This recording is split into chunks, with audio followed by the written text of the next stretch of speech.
put in that stuff? Bonjour, c'est le cinéma de papa pour une nouvelle vidéo sur The Boys Diabolical, un spin-off inspiré de la série The Boys sur Amazon. C'est une série dont on attend la 3ème saison en cours d'année, je crois qu'elle va sortir en fin d'année 2022. Et cette série animée en 8 épisodes permet de patienter en attendant d'avoir cette nouvelle saison. Un peu à l'instar de What If pour Marvel, on a une série animée qui nous présente des épisodes indépendants des uns des autres, et qui font parfois apparaître des personnages que l'on connaît bien, comme Homelander, et qui raccrochent potentiellement les wagons pour des développements qui vont être amenés peut-être dans la saison 3, notamment en ce qui concerne le passé du Homelander. Donc pour résumer la série, c'est difficile puisque c'est 8 histoires différentes, c'est 8 courts-métrages de 15 minutes chacun, différents. On a un recueil, une anthologie de courts-métrages animés qui s'appuie surtout sur leur style d'animation. On a des animations qui vont faire appel à nos souvenirs, par exemple un truc du genre les Animaniacs, dans le premier épisode notamment, quelque chose qui fait penser beaucoup à ce que Steven Spielberg pouvait produire en termes d'animation avec Minus et Cortex, les Animaniacs, etc. Là on retrouve vraiment cette patte-là dans le premier épisode. Un deuxième épisode qui reprend plutôt l'esthétique de la BD de base de The Boys. Je crois que d'ailleurs c'est scénarisé, enfin cet épisode-là en particulier est scénarisé par l'un des auteurs de la bande dessinée, et d'autres épisodes qui reprennent des codes de l'animation manga par exemple, d'autres codes de l'animation 3D, avec des effets un petit peu plus... avec des technologies plus modernes. Après, au niveau des histoires, ça s'enchaîne, on a des histoires qui font référence directement à des personnages qu'on connaît, donc Homelander pour le citer, avec le retour des acteurs qui le jouent en chair et en os pour assurer le doublage, comme Anthony Starr du coup qui reprend son rôle. On a Elizabeth Shue aussi qui revient dans le rôle de Stillwell, et différents acteurs qui sont là également. Ça permet d'assurer un petit peu la transition vers cette 3ème saison qui va arriver bientôt. Mais on a aussi des courts-métrages, et je pense que c'est les plus intéressants, à mon sens, ceux qui prennent le temps de raconter des histoires qu'on ne connaît pas, sur des personnages qui nous sont totalement inconnus, pour le coup. Notamment, il y a des courts-métrages qui racontent l'histoire, par exemple, de ces orphelins, enfin ces enfants qui ont été abandonnés par leurs parents parce que leur super-pouvoir ne convenait pas aux parents. Enfin, les parents avaient fait le choix d'injecter le sérum Vought à leurs enfants pour qu'ils aient des super-héros, pour qu'ils aient des super-pouvoirs et potentiellement faire fortune là-dessus. Sauf que ces enfants-là ont eu des super-pouvoirs complètement nuls. L'un a une paire de seins à la place des yeux, l'autre a les testicules qui surchauffent. Il y a que des super-pouvoirs qui sont déjà assez peu esthétiques et puis assez peu utiles en fait pour un super-héros. Donc il y a cet épisode où ces enfants-là vont aller se venger de leurs parents, donc l'épisode est complètement trash, tous ces codes de gore et de violence auxquelles nous a habitué déjà la série sur ces 2 premières saisons. Mais c'est des histoires qui sont assez touchantes, et je pense notamment à John et Sunny, qui est une histoire originale où on ne voit, je crois, pas de personnages qui sont connus, enfin qui nous sont connus jusque-là. C'est l'histoire d'un couple en fait de soixantenaires, septuagénaires peut-être, qui subissent le cancer de la femme, Sunny, et qui, dont le mari va essayer avec le sérum Vought, va essayer de la soigner, mais du coup va créer un monstre supplémentaire, une catastrophe supplémentaire à leur histoire.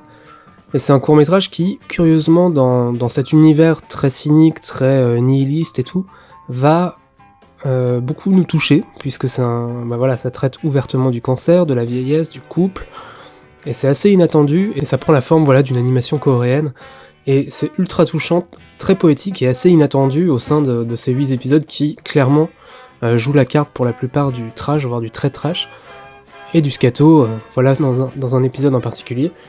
Donc la série nous réserve quand même de belles surprises, il y a des choses qui sont vraiment très inattendues, d'autres, évidemment, font que, comme dans toute anthologie, il y a des faiblesses, il y a des épisodes qui sont quand même beaucoup moins intéressants, beaucoup moins maîtrisés, plus anecdotiques, comme l'épisode BFFS, qui raconte l'histoire d'une petite fille qui s'injecte aussi le sérum Vault, et qui, comme super pouvoir, va donner vie à un étron vivant, et qui va devenir sa meilleure amie. On va s'apercevoir que cette petite fille, Sky, va pouvoir maîtriser la merde, voilà, tout simplement.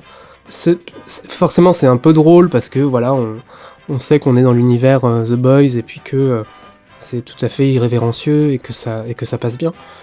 Il était précédé d'un épisode plutôt bon, Boys in 3D, qui racontait l'histoire d'un jeune timide qui, pour séduire sa voisine, accepte les tests de l'entreprise Vault, toujours, pour passer une crème, une pommade, qui le transforme physiquement en espèce de dieu vivant. Et du coup, il va réussir à séduire sa voisine, qui elle aussi va s'appliquer cette crème, qui la transformera en femme-chat. Et du coup, c'est tout un délire sur la célébrité, sur les excès de la célébrité, sur la popularité, sur les réseaux sociaux, etc., et la façon dont ça ronge éventuellement les gens. Et donc, voilà, c'est assez facile comme propos, mais en tout cas, l'animation est excellente. Je crois que c'est un studio français qui l'a fait, il me semble. Le troisième épisode était un peu moins bon, Amur Pusher, qui racontait l'histoire d'un dealer qui fournit certains super-héros, et un homme veut se venger de lui, Yugi, qui est doublé par Simon Pegg, et qui veut à tout prix se venger d'un super-héros. Et du coup, le court-métrage en lui-même il est très bien animé, ça y a pas de souci, mais pour le coup c'est très proche de l'esthétique du comics. Mais j'ai trouvé que c'était un petit peu gratuit par rapport à la thématique. Enfin voilà, j'ai pas trouvé que ce soit exceptionnel. Ça permettait de revoir certains personnages comme, encore une fois, Homelander, mais c'était pas le court-métrage le plus sensationnel de l'anthologie. On a Nubian versus Nubian qui est intéressant, la morale est sympa aussi. C'est pas pareil, c'est assez anecdotique, c'est pas les épisodes qui m'auront le plus séduit. Franchement, je conseille absolument le premier épisode qui est vraiment cool, le Laser Baby. Les orphelins qui butent leurs parents, je me souviens plus du titre en anglais. Boys in 3D qui est vraiment cool. Et John and Sunny qui est vraiment bien. Et 1+1 = 2, le dernier épisode donc qui est consacré particulièrement au début de Homelander. Ce qui permet d'un peu comprendre son passé, et je crois que ça va être quelque chose qui va être intégré à la saison 3. Il me semble que, de la manière dont se terminait la saison 2 de The Boys, je crois que Homelander va être vraiment au cœur du futur de The Boys, et cet épisode, un peu préquel par rapport à son histoire, ne fait que le confirmer à mon sens. Donc voilà, c'était un retour un peu modeste sur la série. C'est un peu difficile de parler de 8 courts-métrages à la fois, tant ces courts-métrages sont très différents en termes d'esthétique, de narration et tout ça. Ils ont pour point commun en tout cas d'être vraiment dans l'univers de The Boys, on n'est jamais vraiment perdu. Peut-être John and Sunny, que j'ai beaucoup aimé, est très à part quand même, parce que justement il révèle beaucoup plus de poésie que nous a habitués à nous offrir The Boys. Toujours est-il qu'on n'est jamais perdu et que ça fait du bien de revenir dans cet univers, parce que ça commence à dater un petit peu la saison 2, et qu'on est pressé d'arriver à la saison 3. C'est toujours scénarisé par Seth Rogen et Evan Goldberg, qui étaient à la production sur la série. Enfin non, je crois qu'ils ont scénarisé qu'un seul épisode, mais en tout cas, ils chapeautent un petit peu la série, avec Eric Kripke, et du coup ça permet d'assurer vraiment une continuité avec cette série que l'on aime d'amour. Donc si vous êtes fan de la série The Boys, je vous encourage vivement à aller jeter un œil sur cette anthologie, sur cette série animée, et à me dire en commentaire si vous avez aimé ou pas, et quelles sont vos théories pour la suite de The Boys, qui arrivera normalement courant d'année 2022. C'est très court, il y a 8 épisodes de 13 à 15 minutes, donc en gros en 2 heures c'est bouclé. N'hésitez pas non plus à vous abonner à la chaîne, et je vous souhaite une bonne journée. Ciao!